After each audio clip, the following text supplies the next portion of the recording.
A child's life taken, the man convicted in his death, sentenced to 50 years in prison. 4-year-old Cash Briones died in a motel room back in 2018, beaten by a man who was dating his mother. Our Japhanie Gray sat in on the sentencing today of Michael Cruz Arroyo. That's where the victim's family shared some strong words about the little boy's life that they will never get back. 50 years is nothing.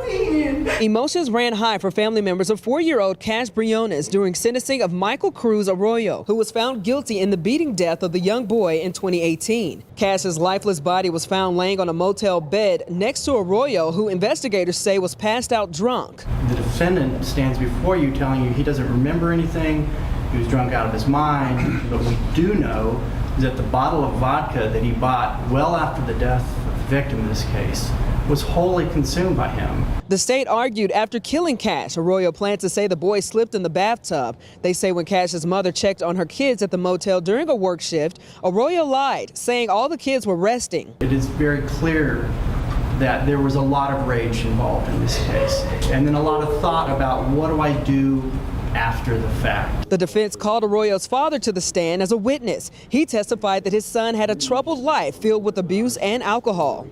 How often do we see it where kids who grow up in an abusive home grow up to become abusers? Kids who grow up in a home where alcohol is rampant grow up to be alcoholics. Pain begets pain. And I hope you live with it in your head what you did to Cash for the rest of your life, whatever the 50 years. I hope you get tortured, dude. You are sick, Michael. Arroyo's initial charges of capital murder and 2 counts of injury to a child were lowered after accepting a plea deal to a first-degree felony charge of injury to a child with affirmative findings. Now, he was sentenced to 50 years in prison, but may be eligible for parole after 25 years. At the Kadena Reeves Justice Center, Japhanie Gray, KSAT 12 News.